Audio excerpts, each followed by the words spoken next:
J'étais partie sur un thème sur cette vidéo et puis finalement le thème, puis finalement je suis arrivée sur un autre thème. Loupiote! Non, Loupiote! Le bisou, oh là là là là.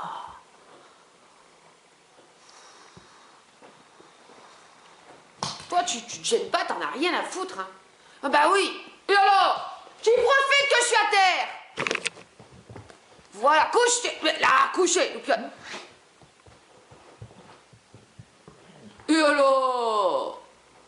Mais regarde-moi ce gros chien. Hein?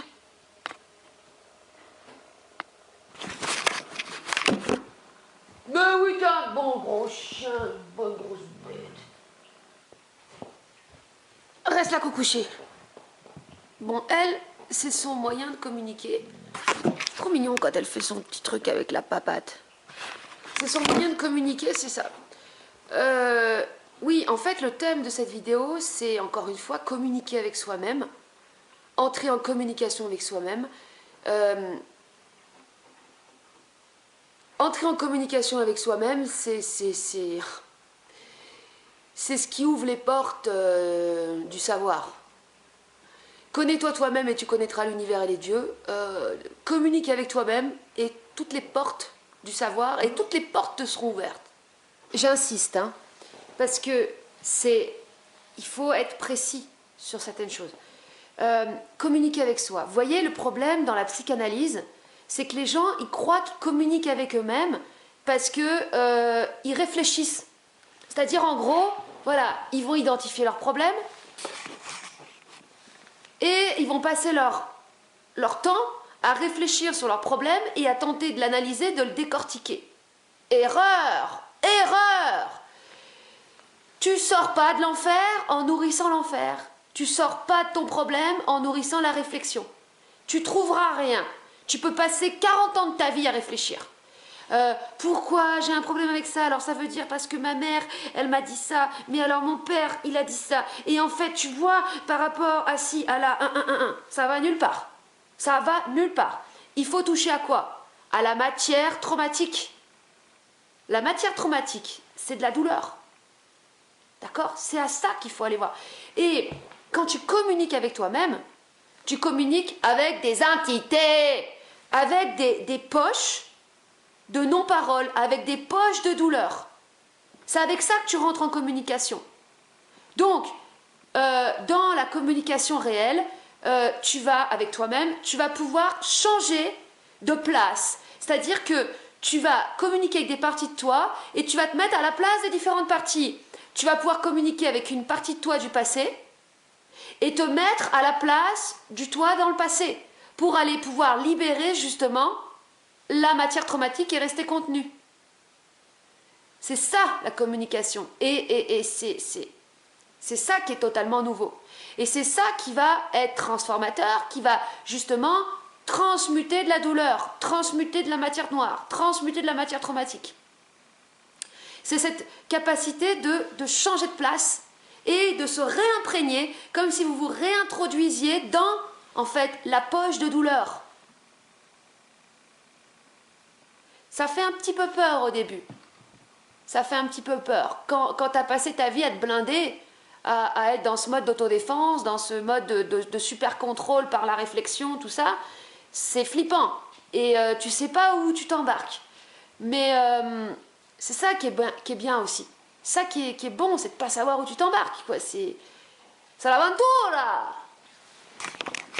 Oui, et en fait, voilà, je suis revenue sur une période de ma vie, parce que communiquer avec soi, ça peut être aussi communiquer avec avec les parties de soi du passé. Par exemple, tu te replonges dans une période de ta vie.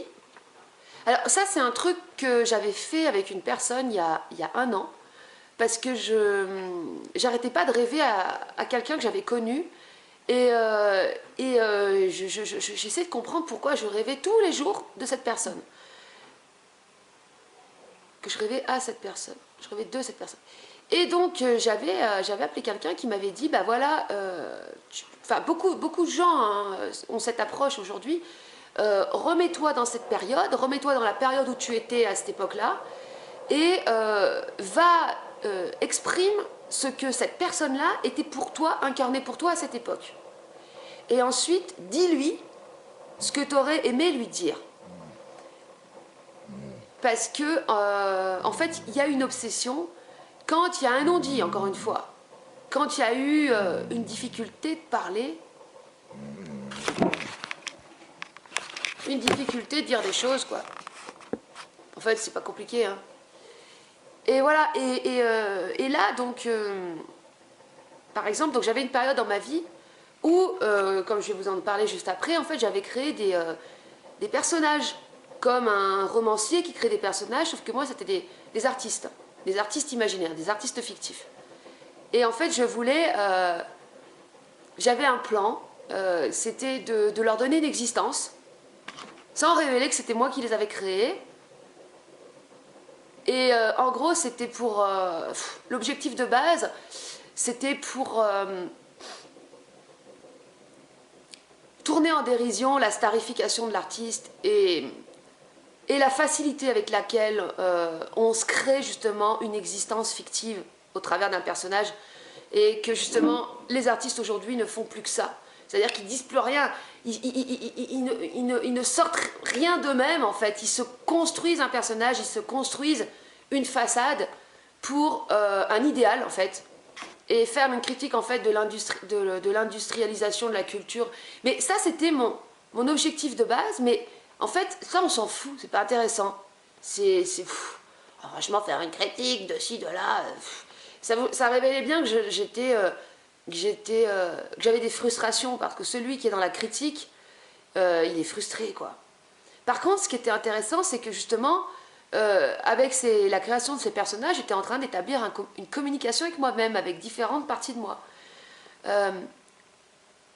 Donc, si je me remets donc à cette période-là, en étant la personne que j'étais, enfin, à cette époque, qu'est-ce que je peux dire que j'ai pas pu dire, que je pouvais pas dire autrement qu'en créant des personnages? Eh bien justement, je dis voilà, à cette époque j'étais en quête identitaire. J'avais du mal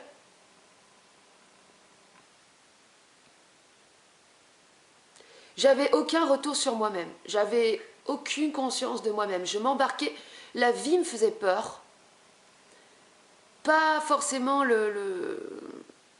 la vie me faisait peur parce que je m'embarquais complètement à l'aveuglette. Et j'avais peur de décevoir, j'avais peur de rater ma vie, en fait, tout simplement. Donc j'avais un besoin de faire quelque chose d'original, enfin faire quelque chose qui n'aurait jamais été fait, et de singulier, voilà, c'était ça. C'était mon obsession, c'était de faire quelque chose de singulier, qui vienne de moi.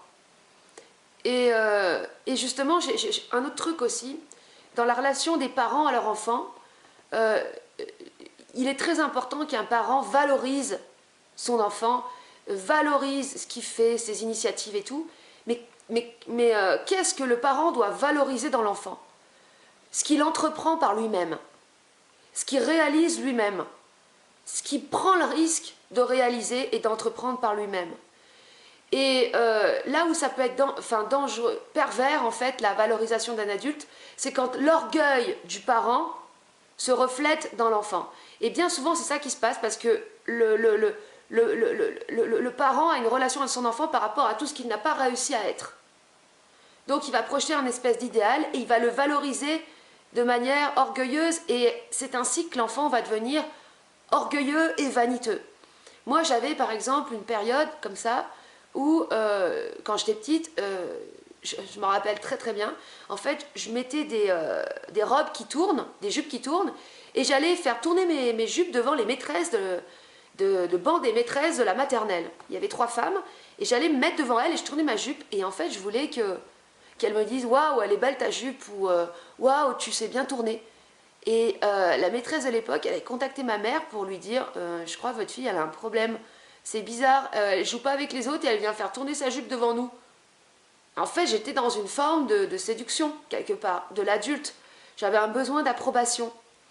Et j'avais, voilà, c'est à ce moment-là, je ne savais pas, en fait, qu'est-ce qu'il fallait faire pour être reconnu, pour valider quelque chose, pour valider des étapes, pour...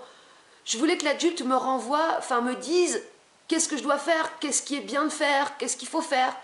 Et j'étais paniquée déjà dès le plus jeune âge, à pas savoir ce qu'il fallait faire, quoi, dans la vie, quoi.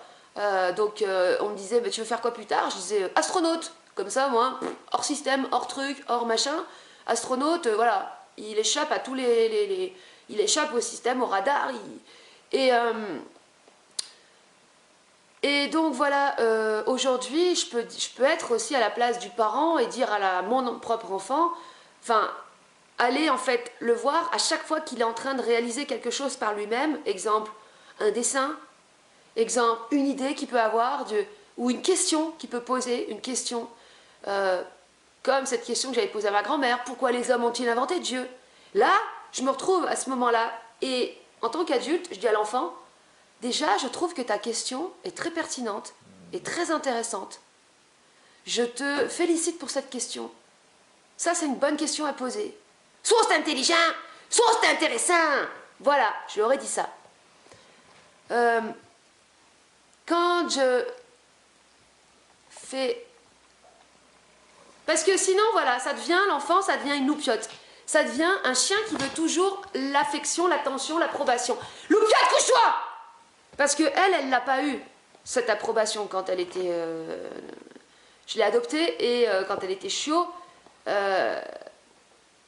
il lui a manqué quelque chose. Il lui a manqué quelque chose, clairement. Et donc là, elle le cherche, quoi. Elle le cherche par la fenêtre.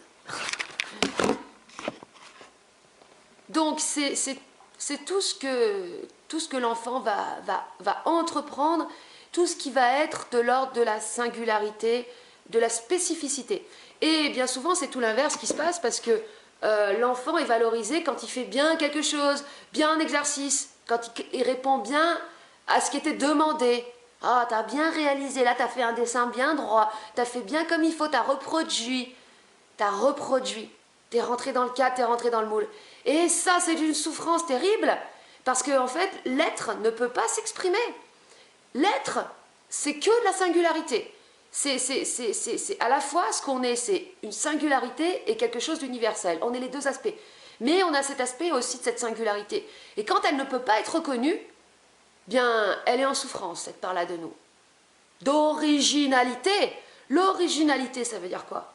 C'est ce qui a à voir avec l'origine. Notre origine. Ce que je voulais dire à la base, c'est que, en fait, le meilleur moyen d'entrer en communication avec soi-même, c'est par le biais du jeu et de l'amusement. Tous ces gens-là qui sont dans le travail sur soi, qui sont chiants, hein, ces thérapeutes, ces guérisseurs, c'est peu importe, ces hypnothérapeutes-là qui sont chiants, ou alors qui sont qui rigolent, mais en fait d'un rire d'orgueil, genre quand on les flatte, hein, le rire de la flatterie, genre c'est pas de l'humour, ça. C'est un truc qui m'a toujours marqué, c'est dans les films d'horreur, dans les films d'action, l'enfant est toujours protégé, il lui arrive rien. Ou même le pire des tueurs, il va pas aller... Loupiote, arrête s'il te plaît, sérieux. C'est de la comédie là. Ça, c'est la comédie de la loupiote. Tu vois cette position de séductrice là, loupiote, si tu te voyais, tu n'as pas honte? Je sais que c'est de la communication, tu veux, mais c'est pas comme ça qu'on communique, parle! C'est tellement plus simple de parler, loupiote. Après, il faudrait que tu ailles faire une psychanalyse pour dire tout ce que t'as pas pu dire, loupiote. Et alors?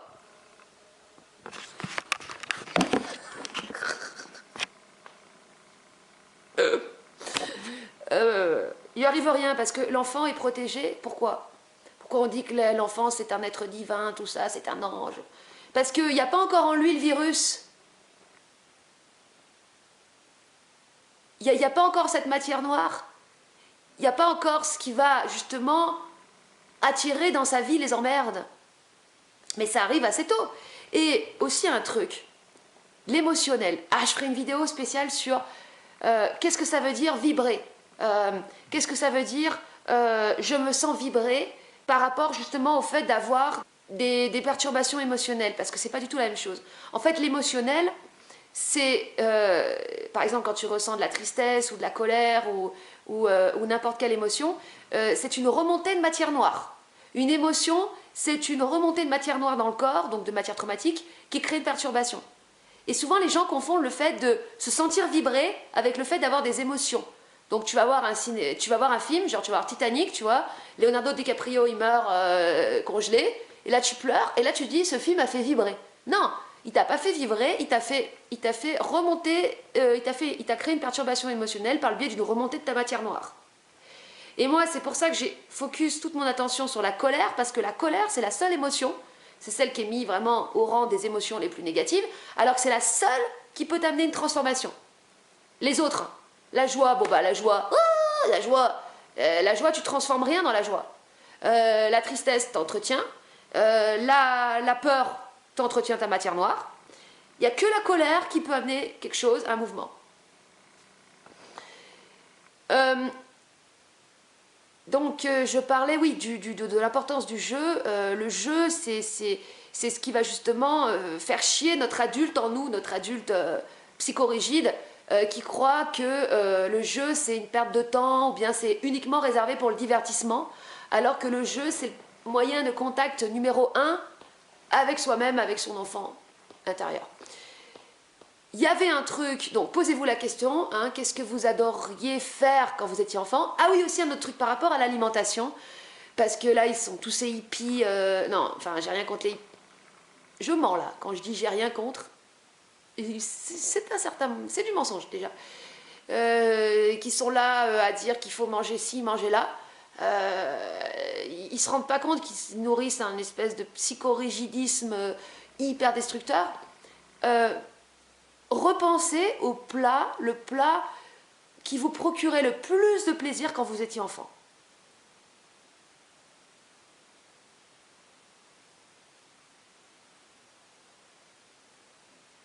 Bon, moi, de toute façon, c'est clair, c'était les patates sautées.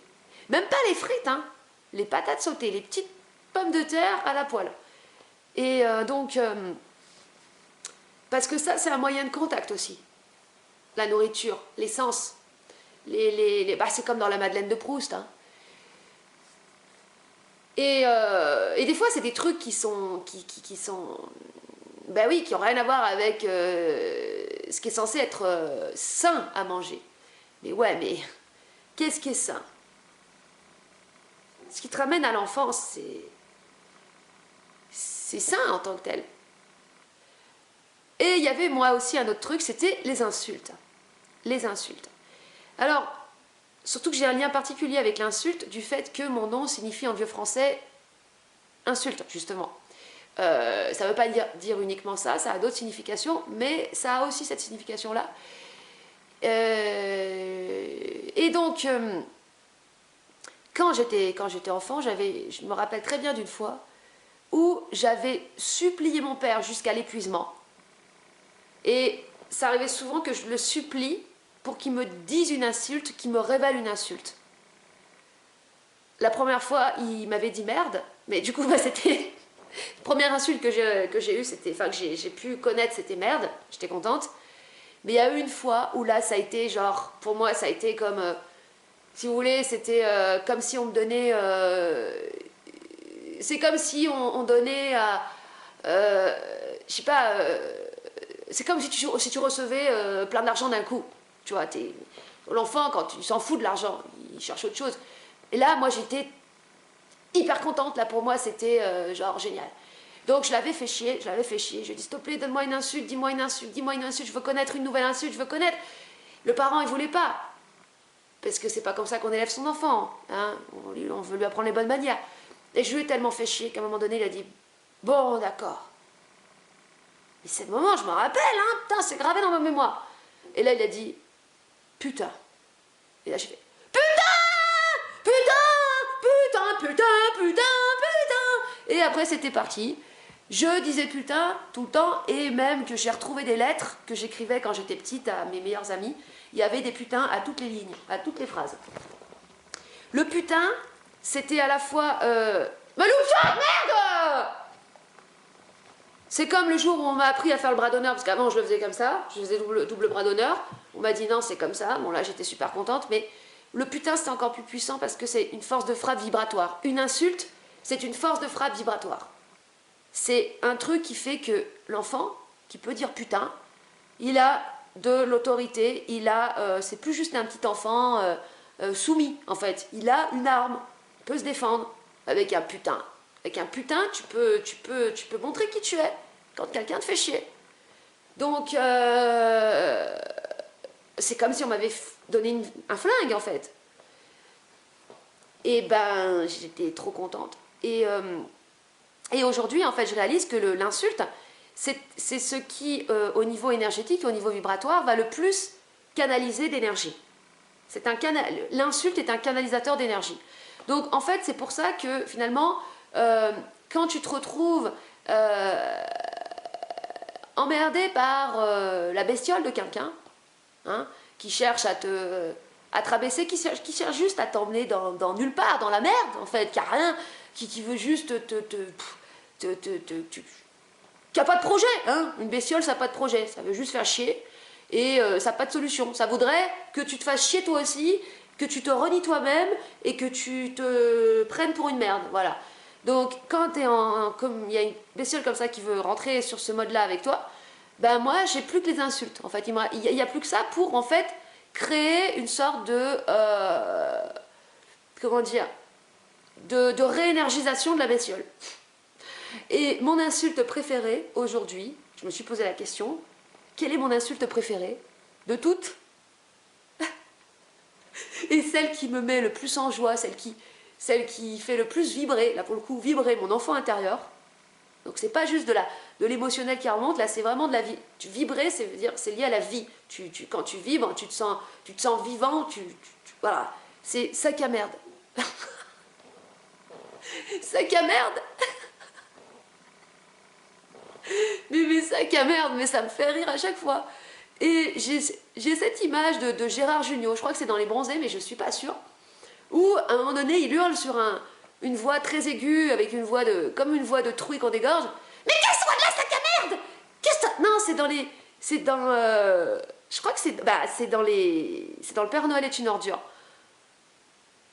Ou alors c'est Zézette qui dit à Félix, tiens, sac à merde. Oui. Ce film est génial. Ce film est un chef-d'œuvre. Et c'est ça, oui. Tiens, sac à merde. C'est trop fort. Qu'elle soit de la sac à merde.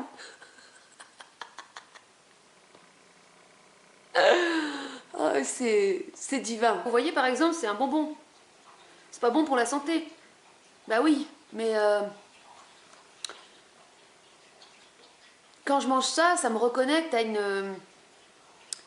une partie de moi de mon enfant intérieur. Donc, bon, il y a une autre insulte aussi que je surkiffe. C'est sale con. Sale con. Sale con, pauvre con, c'est pas... L'insulte de Sarko, c'est pas top, sale pauvre con. Pauvre con, c'est... Tu vois, ça fait un truc qui fait boum, qui fait flop. Tu sais, pauvre con. Pauvre con. Au niveau vibratoire, c'est pas top. Mais sale con, c'est magnifique. Sale con, il y a un côté incisif, il y a un côté méchant, froid, mais en même temps très pauvre. C'est-à-dire, c'est pas une insulte qui est florale. Il y a des insultes florales.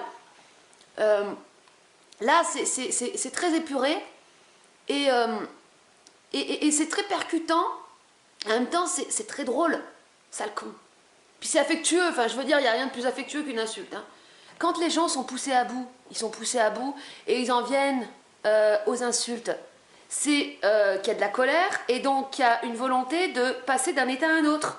Quand tu vois quelqu'un te fait chier, te pousse à bout, tu lui dis putain, mais merde quoi! Mais putain!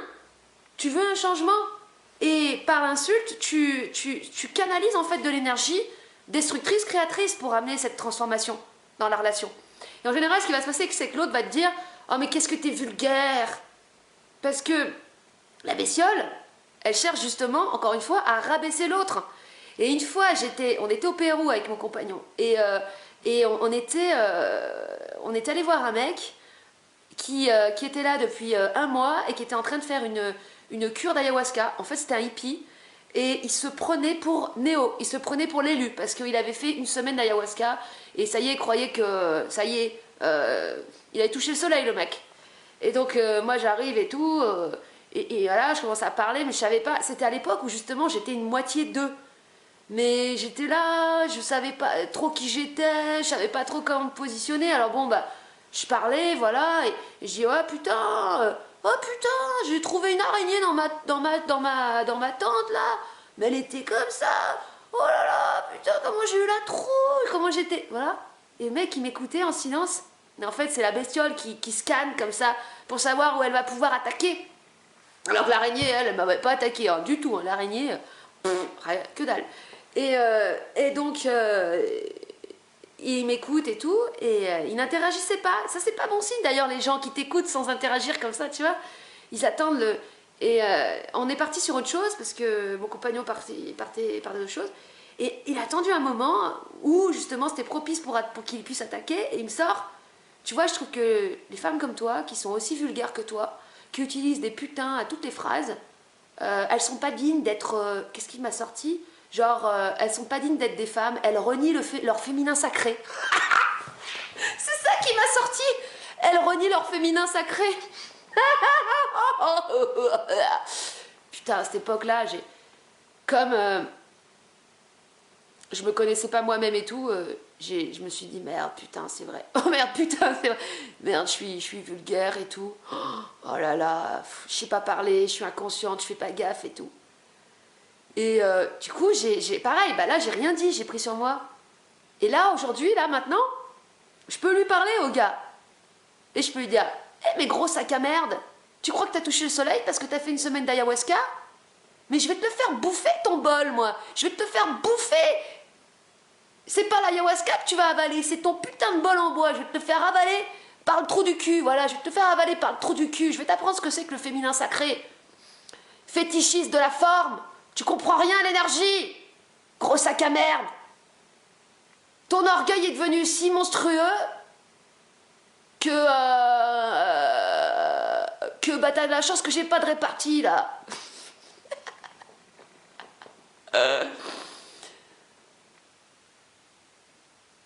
Le féminin sacré, ouais. Je vais t'en foutre du féminin sacré. Pour avoir inventé des mots comme ça, pour utiliser des mots comme sacré, comme féminin sacré, pour cultiver un idéal, il faut avoir en soi un dégoût de soi tellement colossal. Est-ce qu'un enfant parle comme ça? Est-ce qu'un enfant parle de féminin sacré? Il n'y a que les malades pour parler du féminin sacré. Il n'y a que les gens qui ont jamais délivré leur enfant intérieur pour parler comme ça. Putain, saloperie, va. Saloperie, va. Toutes les personnes qui veulent se mettre à parler seules, en dialogue, en communication avec elles-mêmes, en utilisant le support de la caméra, si vous ne savez pas quoi dire, si vous ne savez pas comment commencer, deux choses. Exprimez vos besoins et exprimez vos ressentis. Prenez, en fait, c'est ça le travail de rééducation qu'on doit faire toute notre vie, parce qu'on est dans une rééducation post-traumatique. Et dans une rééducation post-traumatique, on travaille sur justement le ressenti. Les gens qui ont eu des chocs physiques, ils réapprennent à marcher, ils réapprennent à sentir, ils réapprennent à toucher, ils réapprennent à parler, ils réapprennent tout. Et bien nous, c'est pareil. On doit réapprendre à exprimer notre ressenti. Donc, le truc, c'est que voilà, quand tu es dans une situation où tu es un petit peu en eau trouble ou en état de... Tu vois, genre... Comment dirais-je, ou n'importe quel état, travaille à exprimer les différents ressentis des différents états. Puisque la parole, c'est le point de contact, de communication entre l'intérieur et l'extérieur. Ça sert à ça, la parole. Et la communication réelle entre les êtres, c'est des communications d'intérieur à intérieur. Pour l'instant, on est sur des modes de communication de type robot, en fait. Donc d'extérieur à extérieur, de gens inconscients à gens inconscients. Ah, t'as fait ça ce week-end? Ouais, alors là, tu vois, je suis jamais manger. C'est ça la communication aujourd'hui. Mais ce qui va changer, c'est quand on va passer de l'intérieur à l'intérieur. Et pour établir ce point de communication entre deux personnes de l'intérieur à l'intérieur, les deux personnes doivent partir d'elles-mêmes depuis leur ressenti, depuis leur intérieur. Et là, la communication s'établit. Et tant qu'il n'y aura pas ça dans le monde, des communications comme ça, il y aura des guerres. Parce qu'il y aura besoin de foutre du feu pour tout péter. Pour péter cette putain de glace, et cramer cette putain de matière noire qui empêche la communication. Il y aura des guerres pour faire souffrir l'orgueil de l'humain. Le système d'autocontrôle, le système de négation de la souffrance, de négation du ressenti, pour justement, par la difficulté, par les chocs, par la brutalité, ramener l'humain au ressenti. Donc, non pas à la vérité, puisque la vérité est l'autre façade du mensonge, mais à sa réalité à lui. Parce que la réalité, c'est sa réalité, c'est son mode de perception, son mode de ressenti, son mode d'interprétation du réel, à savoir sa sensibilité. Il n'y a de réel que notre sensibilité, notre mode de réception, de perception, d'interprétation des choses. Voilà. Et tant qu'on n'est pas là-dedans, on est dans l'illusion. Et donc, ouais, il y a des guerres pour nous ramener sur Terre. Parce que quand les humains sont dans l'illusion, tu fais comment pour les ramener sur Terre? Ben, un choc violent, une force de frappe, un missile. C'est comme ça que ça se passe dans ce monde. Et je vous rappelle que, comment il s'appelle, Satprem, qui a vécu dans les camps de concentration, il a connu ce que c'était que les camps de concentration, qui ensuite est devenu ce qu'il est devenu. Il a dit lui-même, il faut des guerres, il faut que l'homme soit éprouvé pour qu'il soit dépouillé, pour qu'il soit mis à nu, pour qu'il soit ramené à son besoin, à ses besoins essentiels. Parce que là, vous voyez, où est-ce qu'on s'est embarqué là? Avec le monde des plaisirs, le monde de la consommation qui nous coupe de nous-mêmes. Tant que l'humain s'embarque là-dedans, il y a des guerres, il y aura des guerres pour ramener au réel. C'est comme ça, tu peux pas faire autrement. Si tu étais à la place de Dieu, tu ferais exactement pareil. Tout comme les gouvernements serrent la vis pour nous faire étouffer, pour qu'on puisse justement aspirer à quelque chose de plus authentique. Et que ceux qui disent qu'on nous ôte notre liberté parce qu'on nous empêche de boire un café en terrasse, là, il y a vraiment un gros souci. Là, il y a vraiment... je veux dire, là, c'est grave, quoi. C'est très grave d'en arriver à dire des choses pareilles. Ça témoigne vraiment que la masse est complètement à côté, à la masse. À la masse. Parenthèse aussi sur la guerre. Hier, je suis tombée pareil sur un extrait. Une journaliste révèle la difficulté qu'elle a de montrer certaines images, blablabla. Ne vous trompez pas, la guerre aujourd'hui, elle est d'abord au niveau de l'information. L'information, c'est de la fiction, c'est des créations de narration. Quand tu vois le journaliste avec son casque bleu qui est là et qui parle à son caméraman, reste près de moi parce que là, maintenant, pour qu'on m'entende et tout. Il sollicite l'émotionnel. Il montre des images qui vont uniquement solliciter l'émotionnel. Donc les gens vivent des remontées d'émotionnel. Il n'y a que ça aujourd'hui. Et il faut plus rien dire. Il faut plus s'offusquer de rien. Il faut cultiver. Il y a cette religiosité. Paix pour l'Ukraine. Ça, c'est de la religiosité. Les gens qui mettent des drapeaux, ukrainiens, ils sont dans la religiosité, dans le sacré, en fait. Chut, respectons la souffrance de ci, de là, machin. Vous vous rendez même pas compte que vous êtes manipulé par votre émotionnel. Vous n'êtes même pas allé sur place pour voir. Vous faites avoir parce que vous voyez dans les médias, quoi. Et tous les médias, en fait, que ce soit mainstream ou alternatif, ils participent tous de cette même fabrication de l'émotionnel. Ce sont des scénaristes. Des scénaristes. Parce qu'une masse est d'abord manipulée par son émotionnel. Ça se passe comme ça. Ça a toujours été comme ça qu'on gère des masses. C'est par la masse, c'est par l'émotionnel. Voilà, ça se passe comme ça.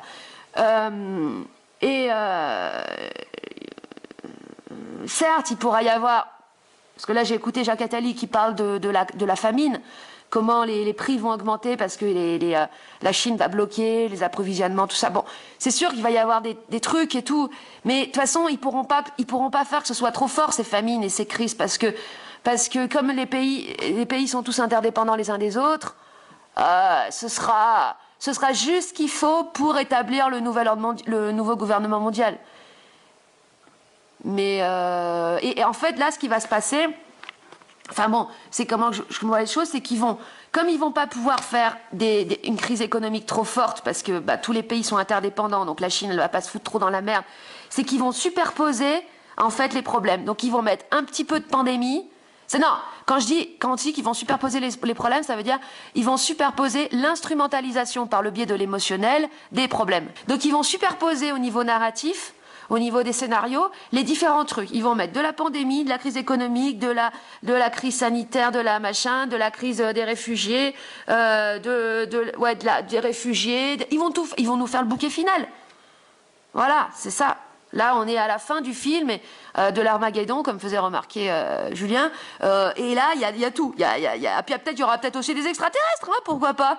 Oh, ils arrivent et tout. Bon, là, ça va être un peu plus difficile, parce qu'il va falloir faire des hologrammes. Parce qu'il n'y a pas d'extraterrestres, ça n'existe pas. Donc, il faudra une super technologie. Mais c'est possible, c'est envisageable. C'est la matière traumatique qui empêche la communication entre les êtres. Et tout le monde, on souffre tant qu'on ne peut pas communiquer réellement. Il n'y a que de la souffrance. J'ai attendu Loupiote pendant une demi-heure, en plein milieu de la forêt. Et quand je suis rentrée, elle attendait devant la porte.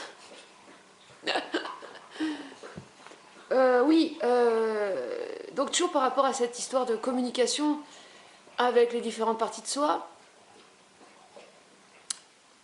la maïotique, la maïesthésie, c'est justement tout ça, c'est tout un ensemble d'outils permettant de communiquer avec les différentes parties de soi. Je vais reprendre l'exemple de la vidéo que j'ai faite sur les sorcières, où je parle de la femme séductrice.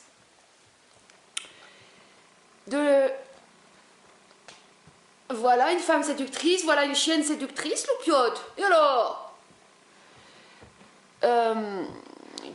de la femme séductrice.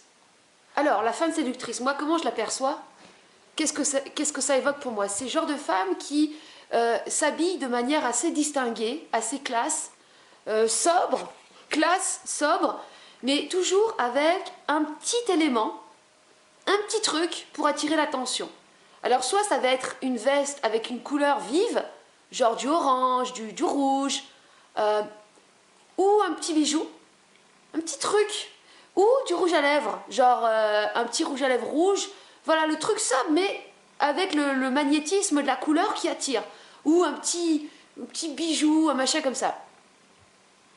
Et donc dans ce mode de communication, en fait, avec les différentes parties de toi, quand tu as quelque chose comme ça qui te crée un dérangement, ou par exemple un style de personne, tu vois, genre un style de personne qui te crée un dérangement, première question que tu te poses, c'est marrant ce qu'elle fait là.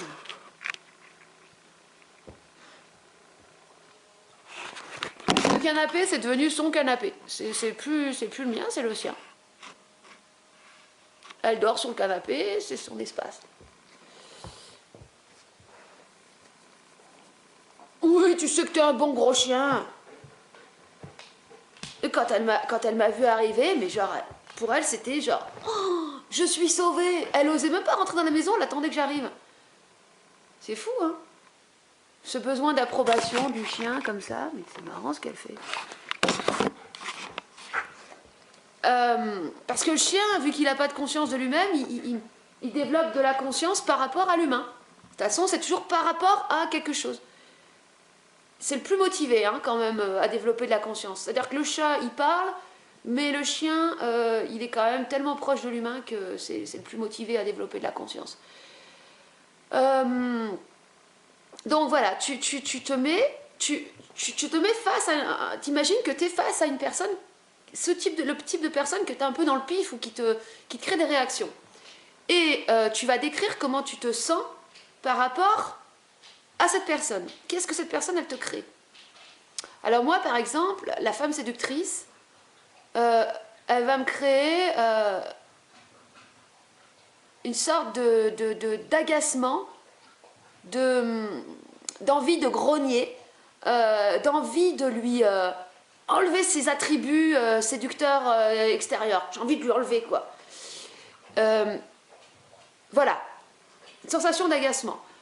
Ensuite, ce qui est génial, c'est que tu vas te mettre à la place du personnage en question qui te crée ce dérangement.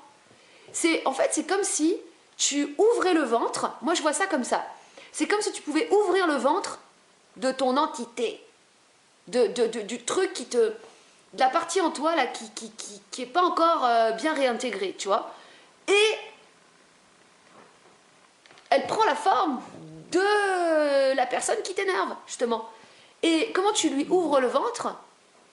Comment tu l'éventres? Par la parole. En fait, c'est la parole qui crée cette ouverture, parce que finalement, s'il y a une entité, s'il y a un non-dit, c'est qu'il y a de la non-parole. Donc là, c'est extraordinaire. Tu te mets à la place de la personne que tu ne peux pas supporter.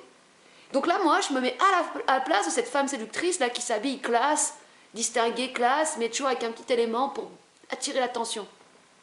Et je parle à sa place et je dis, voilà, non, je lui pose la question, pourquoi tu es comme ça?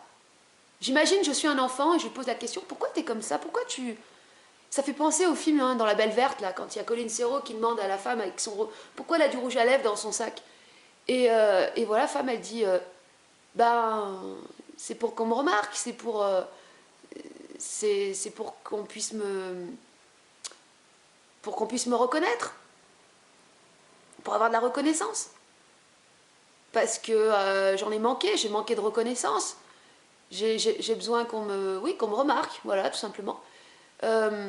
Et là, tu peux dialoguer, en fait, avec ce personnage. Je reprends encore cette position de l'enfant. L'enfant peut lui dire, mais t'as pas besoin des autres pour te reconnaître. Pourquoi tu cherches la reconnaissance au travers des autres? Tu sais, ça pourra être la personne ou l'homme le plus gentil du monde, le plus serviable. Si toi, tu te reconnais pas toi-même, cette personne, elle pourra rien pour toi. Hein. C'est à toi de te reconnaître toi-même. Et de reconnaître quoi en toi? Est-ce qu'il faut que tu reconnaisses tes qualités professionnelles, tes qualités d'efficacité, tes qualités physiques, tes qualités sportives, tes qualités intellectuelles?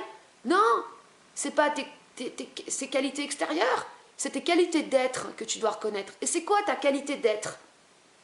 Ta singularité. C'est une façon de percevoir le monde et une façon de ressentir qui est propre à toi et qui est propre et unique à toi. C'est ta sensibilité. Voilà. Ce qui fait ton unicité, ta singularité, c'est ta sensibilité. Et c'est ta sensibilité qui crée ta relation particulière au monde et qui ensuite peut t'amener à créer des choses totalement singulières, à amener des choses totalement singulières. Donc c'est ça que tu dois reconnaître et c'est ça que tu dois être à l'écoute de ta sensibilité. C'est là-dessus que tu vas pouvoir justement, toi, te reconnaître. Voilà. Et une fois que tu as dit ça, tu demandes à cet personnage en fait en toi, tu demandes au personnage en toi comment tu te sens maintenant. Et tu vas ressentir le truc en toi. Moi, je me sens soulagée. Je me sens respirer parce que, en fait, la femme qui est toujours dans la séduction, mais elle est toujours en guerre. Vous savez, c'est comme le talon aiguille ou le rouge à lèvres qui peut ressembler à une sorte d'arme. Le rouge à lèvres a un obus, et puis le talon aiguille a un espèce je sais pas moi, un pieu, quoi, quelque chose de violent. C'est hyper violent, en fait. Le regard, la façon de se maquiller les yeux, comme ça, c'est comme dans la chanson de Marc Lavoine, elle a les yeux revolver. Mais c'est ça, c'est les yeux revolver, quoi. Tu tues tout le monde avec ton regard, avec ton maquillage, avec ton truc d'agressivité, comme ça. Mais avec le sourire, hein, toujours. Hein, mais c'est là que c'est violent, en plus. Donc la femme, comme ça, elle va se sentir soulagée. Elle va se dire, ah, mais en fait, j'ai pas besoin de faire tout ça. Ben non, t'as pas besoin de faire la guerre. Pas du tout, non. Tu vas voir, la vie est beaucoup plus simple quand on fait pas la guerre. Ça veut pas dire qu'on fait l'amour, ça veut dire qu'on est à l'écoute de soi et tout. prendre soin de soi, hein, c'est être à l'écoute de ce qu'on ressent et de l'expression de ce qu'on ressent. Voilà. Et à partir de là, toi, tu vas te reconnaître toi-même. Et les autres vont pouvoir se reconnaître aussi en toi. Donc tu vas voir, c'est génial. Voilà, c'est tout. Ouais, il y a des trucs à l'intérieur de nous, de toute façon. Et à l'intérieur de chacun de nous, il y a l'univers, hein, voilà. Donc, à partir du moment où tu fais sortir des trucs de toi, ça sera intéressant. Il y a quelques années, pour justement établir un dialogue avec moi et une communication, même si j'en avais pas conscience à l'époque que j'étais en train de faire ça. Pourquoi ? Parce que mes centres, on va dire mes centres cognitifs étaient pas suffisamment développés, en fait. J'étais pas mûre, quoi. Voilà. C'était vers l'âge de 25, 26, 27, 28 ans, voilà, pendant cette période-là.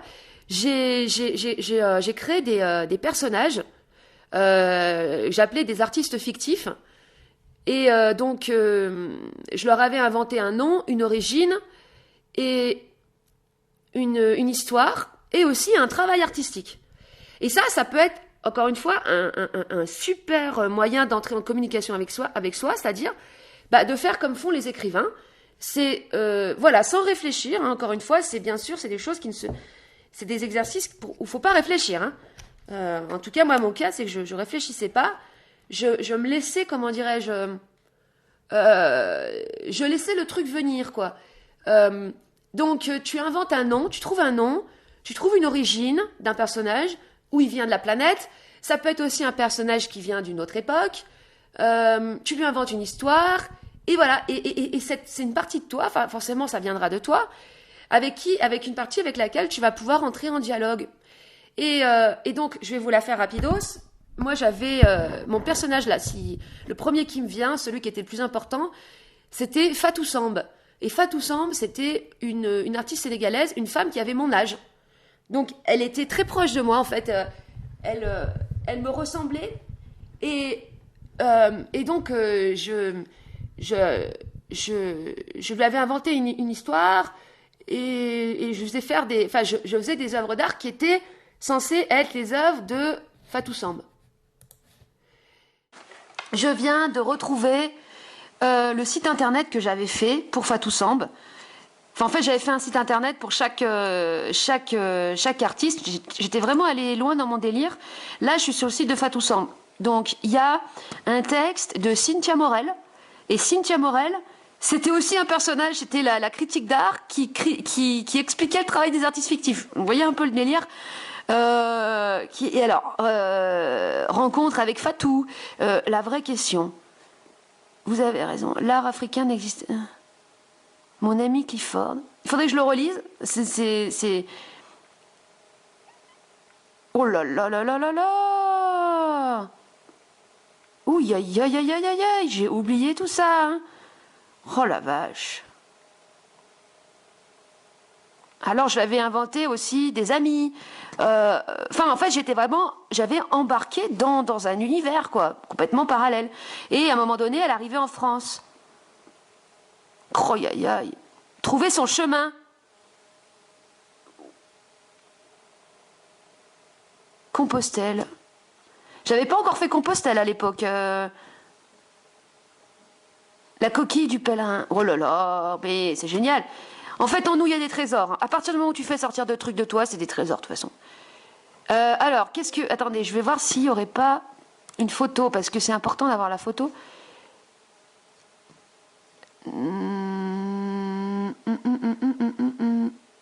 Ah oui, alors elle faisait des bijoux aussi. Voilà. Je vais vous mettre l'adresse du site, comme ça vous pourrez regarder.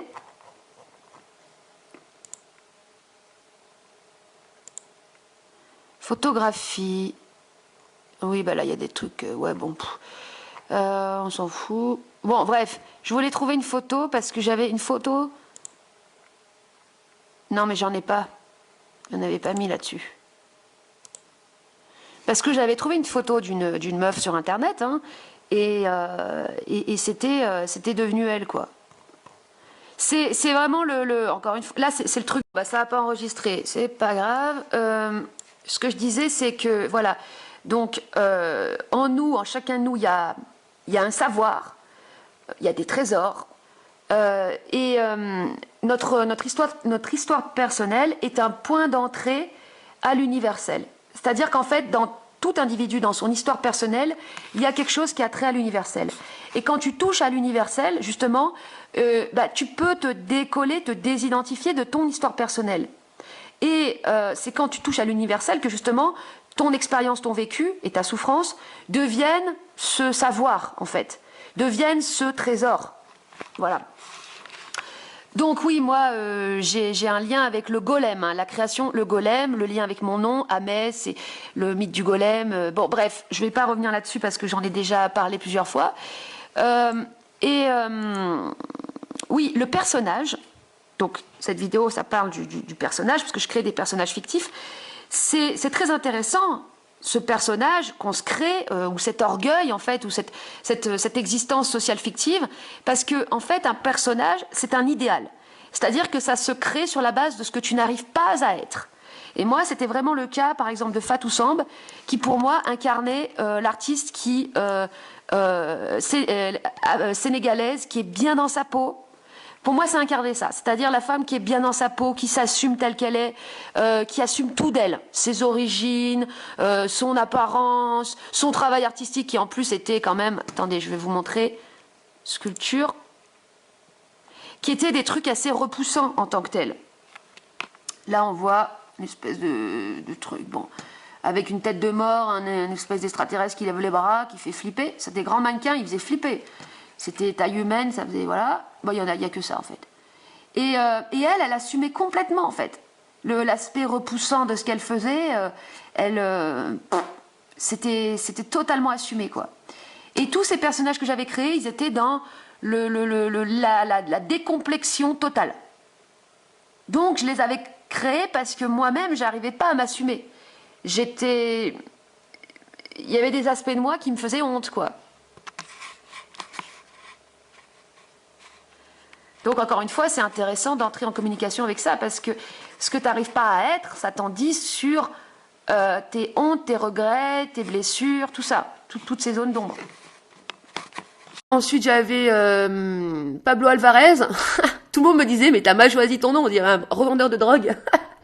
Ouais, mais non, mais c'était trop tard et c'était comme ça. Mon Dieu, catastrophe, catastrophe! J'ai enquêté sur Pablo Alvarez. Il a une existence, hein. Il a réussi à devenir un peu réel quand même. Qui c'est qu'on voit là? Hein? Cynthia Morel, à savoir moi.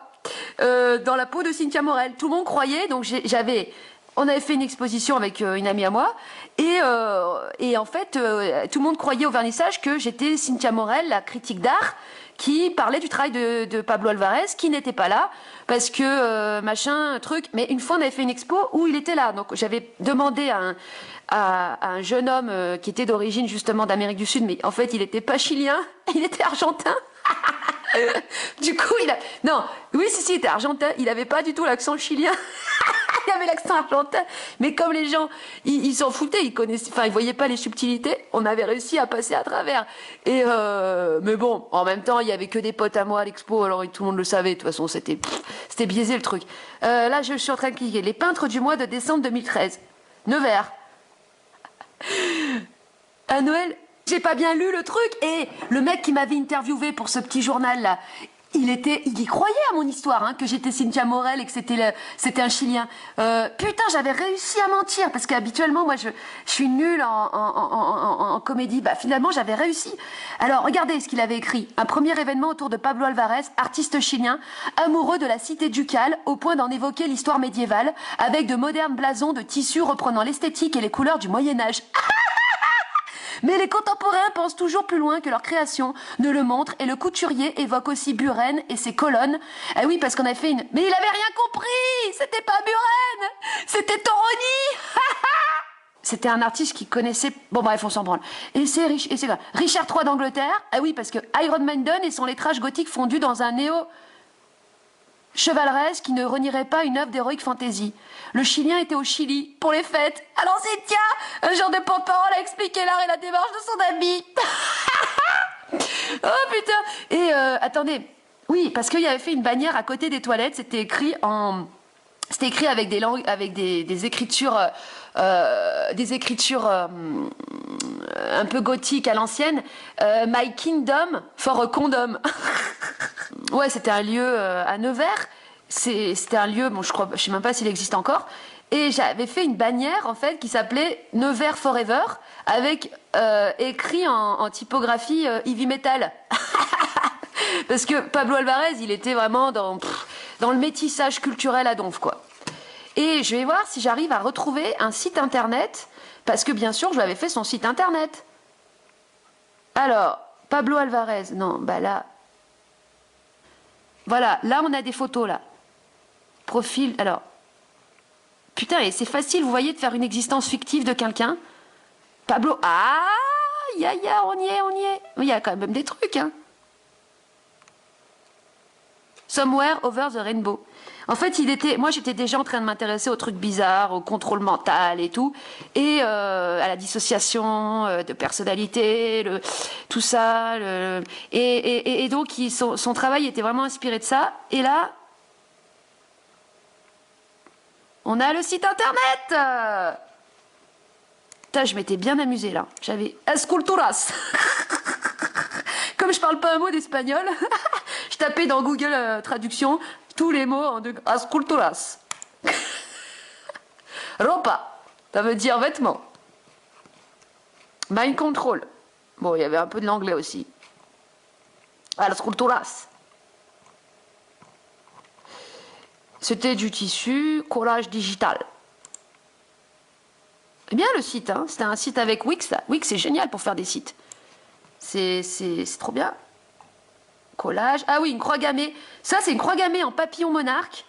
Et je l'avais commandé à faire je voulais faire un pull avec ça. Et il me l'avait refusé au site internet. Ça, c'est une croix gammée en carotte. Pour dire les carottes sont cuites. C'est une espèce de délire. Elle fait une tapisserie aussi. Et là, qu'est-ce qu'on a? Watching me. Ah ah ah! Pablo Alvarez, 147 vues, 5 likes. Wow. Mais qu'est-ce qu'on a là? On a Pablo. On avait fait un documentaire sur Pablo. Ah là, le son est tout pourri parce que j'ai mon ordi, le son marche plus. Je sais pas si j'ose regarder. Alvarez. Et c'est lui, c'est Pablo, on avait demandé. J'ai 28 ans, je suis né à Santiago de Chile et je réalise ici à l'œil de bœuf ma première exposition personnelle qui regroupe des sortes Pablo Alvarez. de travail que j'ai créé dans une période de 5 ans. Donc c'est plutôt des travaux qui prennent la forme des bannières et des sculptures. On travaille... Oh la vache, et c'est vachement bien. Bon, je vous la mets en description parce que le son marche pas. Pablo Alvarez était un artiste chilien homosexuel. Et ça, c'était très important pour moi qu'il soit homosexuel. Après, j'avais Conrad Jackson. Lui, c'était un artiste londonien qui faisait des peintures. Et j'avais d'autres. Bon, j'en avais d'autres, mais ça, c'était les principaux.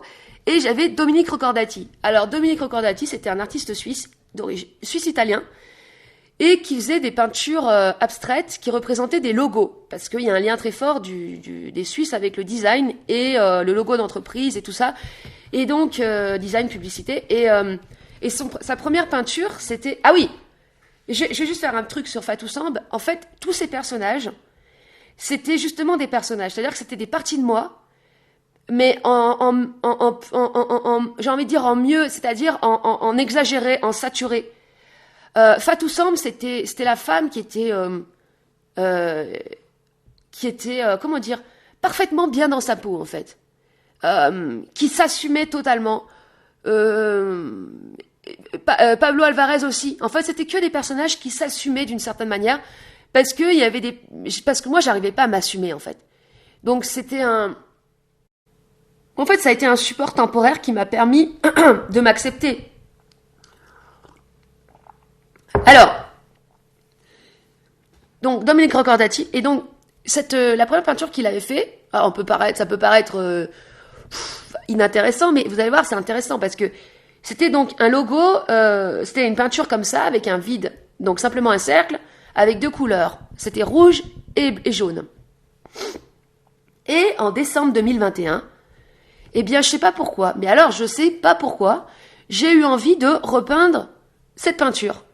Parce que je voulais la mettre dans ma chambre, je voulais faire de la déco et j'ai eu envie de mettre des paillettes, je voulais que ça brille. Et j'ai choisi ces 2 couleurs, le bleu et le jaune. Enfin, au début, j'avais pas pris ces couleurs, mais après, j'ai repeint et j'ai mis bleu et jaune. Et donc, c'est une peinture paillette, comme ça, bleu et jaune, un cercle. Et j'avais pas, je regardais pas l'actualité, ok, je savais pas ce qui se passait, enfin, voilà. Et là, aujourd'hui, en fait, je revois ça. Et donc, je me dis, mais attends, c'est les couleurs de l'Ukraine. C'est ouf. Alors, c'est un pur hasard, on est d'accord. Mais, en fait, entre-temps, j'avais rebaptisé mon artiste fictif, je voulais qu'il soit devenu artiste transgenre. Qu'est-ce que ça veut dire transgenre? Enfin, symboliquement, ça veut dire quelqu'un qui est entre les mondes.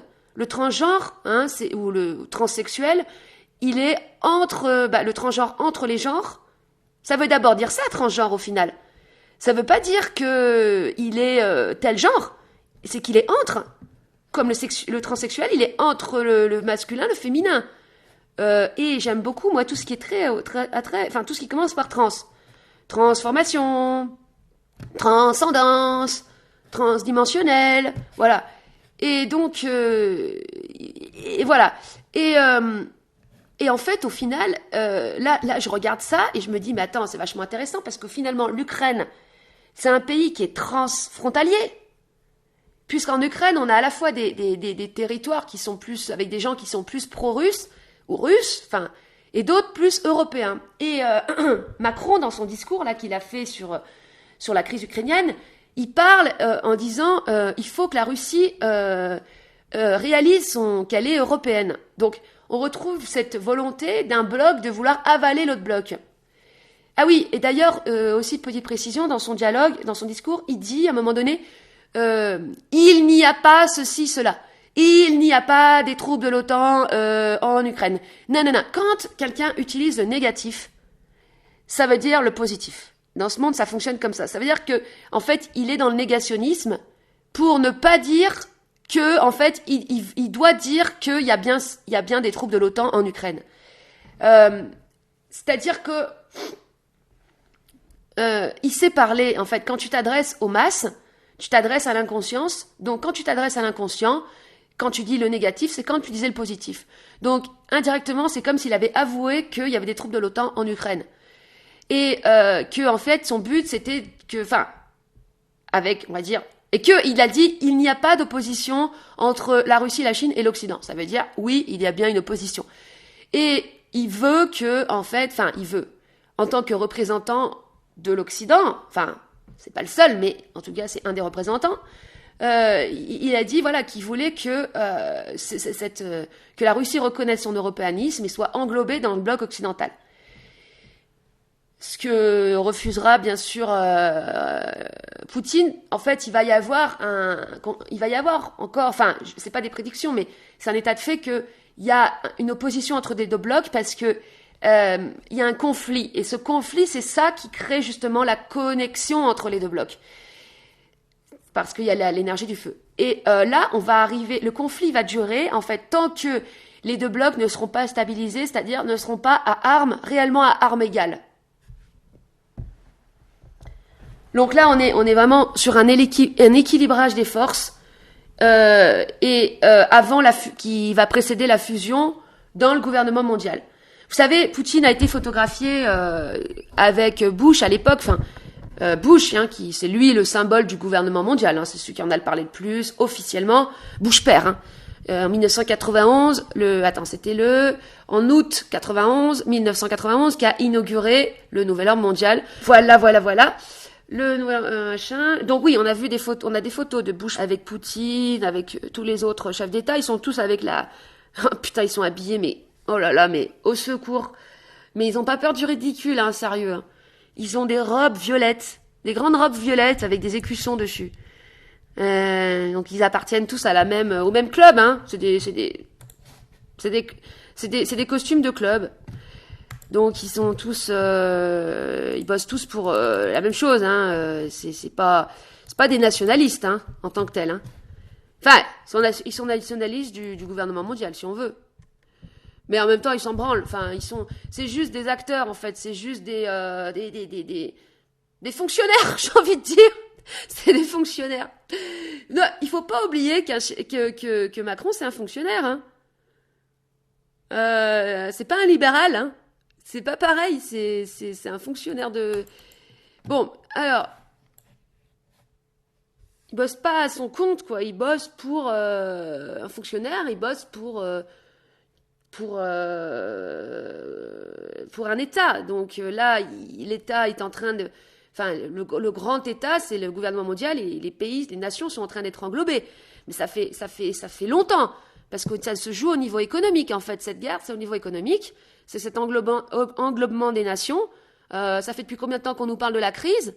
Bah, en fait, ce qui s'est passé, c'est que il y a eu la guerre, la Deuxième Guerre mondiale, et juste après, les 30 Glorieuses. Donc là, il y a eu la prospérité, la croissance, et après, il y a eu un pic. Si on remonte bien, c'est à partir des années 70, quand il y a eu le premier choc pétrolier, où là, après, ça a commencé à décroître. Où on n'a pas arrêté de parler de crise. Bah oui, pourquoi ? Parce que l'englobement commençait à se faire. C'est-à-dire que ça a été des grands groupes qui ont commencé à englober les nations, et les nations ont commencé à... Enfin, les grands empires ont commencé à décroître progressivement, et à ne plus s'enrichir, parce qu'il y avait autre chose qui était en train de se créer à côté. Et voilà, c'était logique d'englobement, de création, de destruction. C'est la dynamique de la vie, en fait, en tant que telle, ou de la prédation. Hein. C'est des organismes qui croissent, et d'autres qui décroissent, et certains qui sont englobés dans d'autres. Voilà. Et ceux qui croient que Poutine, c'est un nationaliste et qui protège la Russie, mais vous êtes tellement naïfs. En fait, j'ai capté hier parce que après je vais en venir à mon truc à ma solution pour la crise, mais en fait, c'en est pas une. Il n'y a pas besoin de solution. De toute façon, elle est déjà la solution. Mais c'est que oui, en fait, Russie et Chine, ils ont un mode de gestion des masses qui est basé sur la discipline. D'accord ? Le communisme, même Poutine, c'est très disciplinaire. Hein. Il applique des sanctions. Il agit par la menace. En plus, il fait peur. D'ailleurs, il fait peur tout le monde. Et c'est ça, les modes de gestion disciplinaire, c'est qu'en gros, t'as peur. T'as peur de l'autorité suprême, voilà. Donc, tu te tiens par cet esprit de discipline. Alors que en Occident, on n'a pas ça. On n'a pas du tout ça.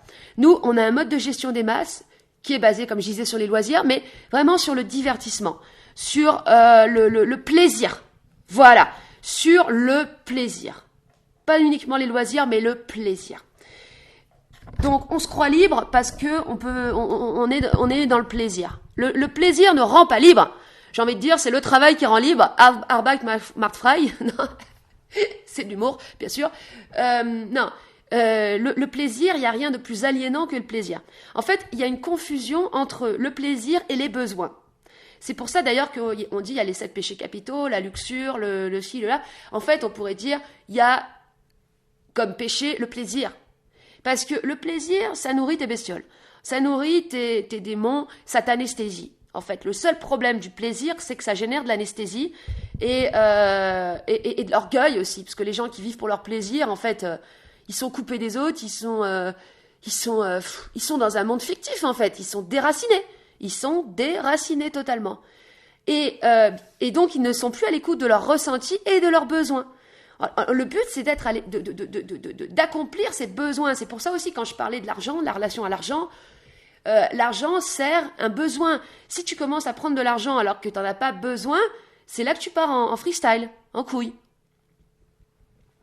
Tout est lié à des besoins, tout se définit par rapport à tes besoins et par rapport à tes ressentis. Voilà. Donc nous, on est la gestion des masses, elle se fait par le biais de l'anesthésie, par le biais des plaisirs donner comme on dit, des jeux et du vin au peuple. Il sera complètement saoulé. Voilà, on nous saoule, mais on nous saoule au sens littéral, au sens que on est saoulé avec nos plaisirs. Et voilà, à partir de là, un humain qui est gavé de plaisir. De toute façon, il est coupé de lui-même, donc t'en fais ce que tu veux. Voilà, t'en fais ce que tu veux. Donc dans les deux cas, les masses, que ce soit en Occident ou en Russie, elles sont abruties. Parce que une masse gérée par la discipline, elle est abrutie aussi. Enfin, souvent, il y en a qui sont là, qui vantent le peuple russe, il est plus intelligent. Non mais arrêtez. En fait, quand tu trouves que c'est meilleur ailleurs, ça c'est un symptôme. Quand tu trouves que c'est meilleur ailleurs, c'est qu'il y a un truc qui va pas en toi et chez toi, quoi. Parce qu'il n'y a rien de mieux ailleurs. L'herbe n'est pas plus verte ailleurs. C'est que si tu crois que l'herbe est plus verte ailleurs, c'est que t'as quelque chose qui obscurcit ton gazon, quoi. Je viens de me réveiller, j'ai la bouche un peu pâteuse. Je suis désolée, j'aime pas trop ça, mais bon. Donc, je reviens à mon truc, là, à cette peinture, et à mon artiste transgenre. Je me suis dit, mais...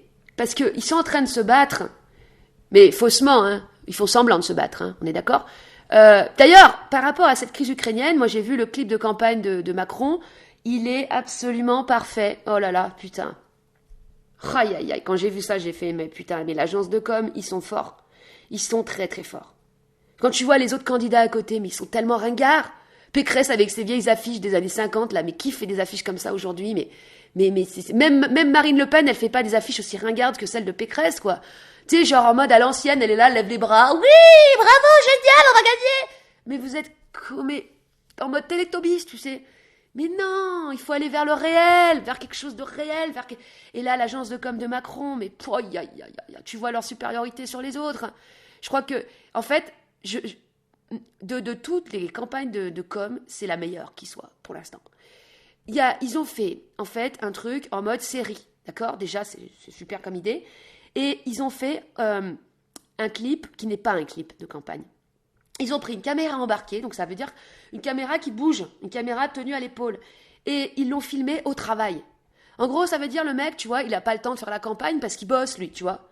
Et il rentre dans son bureau présidentiel.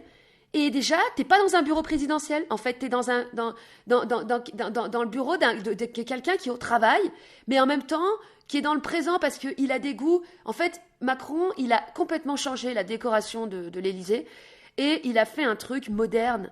Il a mis des œuvres d'art, il a mis des trucs. Bon, on dirait un peu la chambre d'un adolescent, hein, mais non, d'un amateur d'art, de quelqu'un qui a du goût, en fait. Bon, il y a des trucs, c'est un peu kitsch, hein. Le gros canapé, là, il est moche, mais bon, en tout cas, c'est moderne. Et il est là, et en fait, ils l'ont filmé, il a son bureau, et il a rien préparé Enfin, il improvise. Et quand il parle de la crise, on voit qu'il est imprégné du sens des responsabilités, de la difficulté. Il parle pas comme le Macron qu'on a connu il y a 5 ans, au début, hésitant, le petit enfant à sa maman. Là, ça y est, c'est un homme. Comme si la crise l'avait rendu réel quelque part. Pas putain, mais ça, moi, je peux me tromper, parce que quand je fais des pronostics au niveau politique, je me plante complet. Mais là, il a un avantage sur les autres, mais... En gros, les autres, ils sont là à s'exciter à la campagne et tout comme des bestioles. Et lui, il bosse, tu vois. Excusez-moi, moi je bosse. Moi j'ai la gestion du monde entre les mains. Voilà, donc bon, au niveau de l'inconscient là, les gens, en fait, il a l'aspect protecteur et aussi l'aspect ce qu'un chef d'État doit avoir, c'est donc l'aspect protecteur et l'aspect, comment on appelle ça, agressif, invasif, ça veut dire, parce que ça dans l'inconscient, ça veut dire, c'est celui qui va de l'avant. D'accord ? Celui qui est entreprenant, qui va de l'avant. Celui qui veut conserver, celui qui veut la France de l'ancien de Richelieu. Hein ? C'est le mot de Richelieu. C'est très émouvant, je vous assure. C'est le mot de Richelieu. Celui-là, il a out, celui-là. C'est pas comme ça qu'on fait vibrer les masses. Pour faire vibrer les masses, il faut qu'elles se sentent protégées et qu'elles se sentent emportées de l'avant. Voilà, donc... Oui, je disais... Ah oui, et aussi par rapport à ça, j'ai réalisé que Hitler, en fait, c'est le père fondateur du coaching. Eh ben oui, cet esprit combatif. Non mais, en fait, vous savez, bon, moi j'ai parlé du coaching pour reparler que à l'origine, c'est de la maïotique. Hein, mais ce qui est devenu le coaching, vous avez cet aspect anglophone. En fait, je déteste le coaching, je le conchis ce terme, je le vomis. Vous voyez, cet aspect combatif, cet aspect positif, je vais de l'avant. Mais ça, c'est Hitler qui était là-dedans. Regardez les coachs d'aujourd'hui, hein. Oui, détruire son ego. Allez, on s'en fout, rien à branler, on avance, rien à foutre, j'avance. Vous voyez à qui je fais référence, hein. Bon, non, je vais pas dire qui c'est, Mais il y a rien de plus violent en fait que le. J'ai fait une formation en psychologie positive. Hein. C'était de la merde en boîte, je vous le dis. Et il y a rien de plus négationniste de l'humain que cet esprit positif, que la positive attitude. Il y a rien de pire. C'est hitlérien en fait. Et ça va vers, encore une fois, ce culte de l'idéal. Et l'idéal, c'est comme me faisait remarquer Léo, l'anagramme de laide.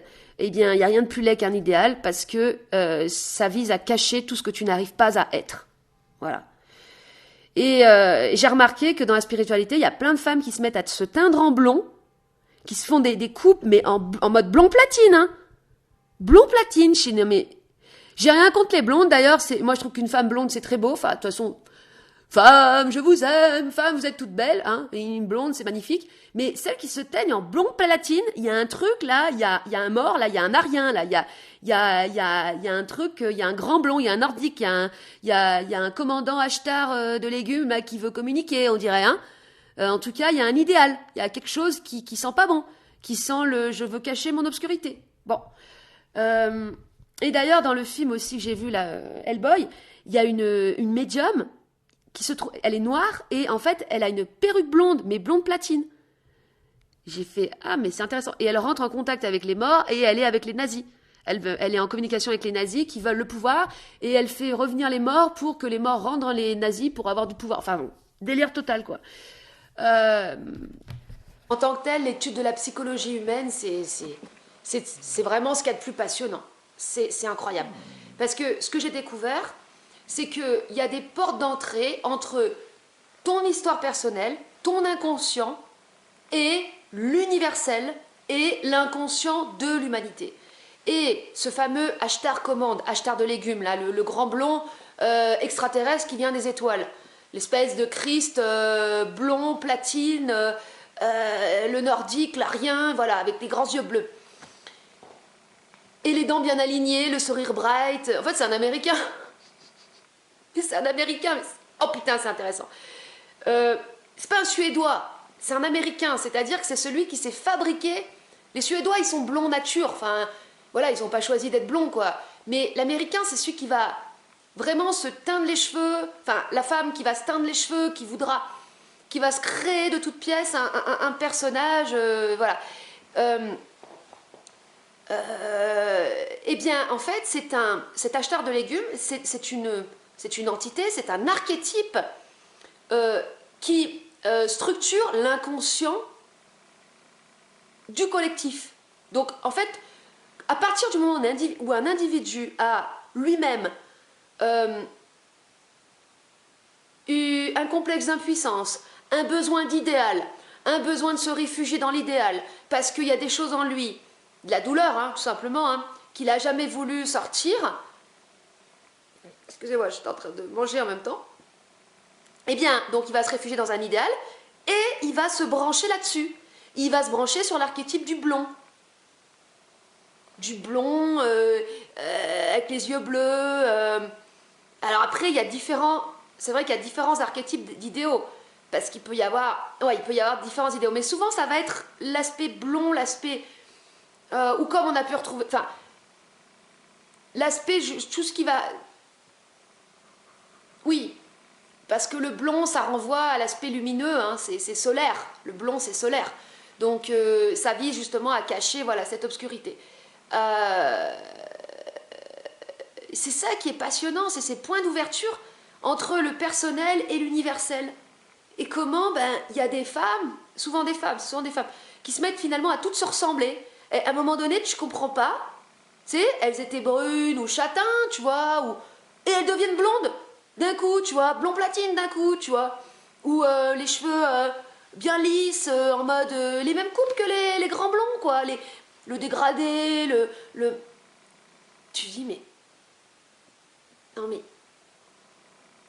C'est toujours les cheveux lisses, en fait, c'est même pas... Pourquoi ils lissent aussi? Il n'y a pas trop de cheveux bouclés ou frisés, c'est... Parce qu'il faut que ce soit tout lisse. Tout lissé, il faut lisser son image pour, encore une fois, cacher les infractuosités, cacher les imperfections, cacher les zones d'ombre et tout ça, quoi. Mais le truc, c'est qu'une fois que la personne, elle est embarquée là-dedans, elle est partie, quoi. Elle est partie dans le vaisseau. Elle est partie dans le vaisseau du commandant Ashtar. Après, pour la récupérer, elle est partie, hein. C'est compliqué. Puis le pire, c'est quand la personne commence à avoir du succès. Parce que le succès, alors là, le succès, c'est comme si, tu vois, t'étais en train d'embarquer dans le vaisseau spatial, et il y a tout le monde qui t'aidait à percher. Il y a tout le monde qui t'aidait à partir, tu vois, à monter dans les airs. Donc, le succès, c'est très, très... C'est poison. C'est poison. C'est poison quand t'as de l'orgueil. Ça veut dire quand t'as encore des résidus quand t'as encore des bestioles. Y a rien de pire. Donc, je reviens à mon truc, là, de peinture. En fait, je me suis dit, mais pourquoi? Puisque, justement, ils sont en train de se dire, non, la Russie est ukrainienne. Non, la Russie est... Non, putain, l'Ukraine est occidentale. Ou non, l'Ukraine est russe. Déjà, bon, ils ne demandent pas au peuple, hein, mais il y en a, ils disent, mais pourquoi ils ne demandent pas au peuple? Mais parce que le peuple, vous croyez vraiment que le peuple, il a son mot à dire? Non, le peuple, on en fait ce qu'on veut, et après, on lui fait croire que c'est lui qui a choisi. D'accord? C'est comme ça que ça se passe. Donc, on décide pour lui. En fait, je me suis dit, mais pourquoi ils ne créent pas un statut trans-identitaire? C'est-à-dire non-dualitaire, dans le sens... mi-figue, mi-raisin, mi-russe, mi-occident. Ah, la Roumanie, tous ces pays qui sont entre la Russie, qui ont un passé, qui partagent un truc entre la Russie et l'Occident, ils sont vraiment entre les deux. Putain, maintenant j'ai des remontées gastriques. Pourquoi ils font pas un statut spécial pour ça? Comme les gens qui se disent non-binaires, ils ont leur statut de non-binaire. Ou de... y a quoi comme... Il y a plein, en fait, de formes. Ça, à un moment donné, en fait, c'est vrai que c'est bien de casser les formes, ok, mais c'est bien d'en créer aussi. Parce que les gens, finalement, qui par exemple, pour reprendre l'exemple des gens qui sont non-binaires, c'est des gens qui savent...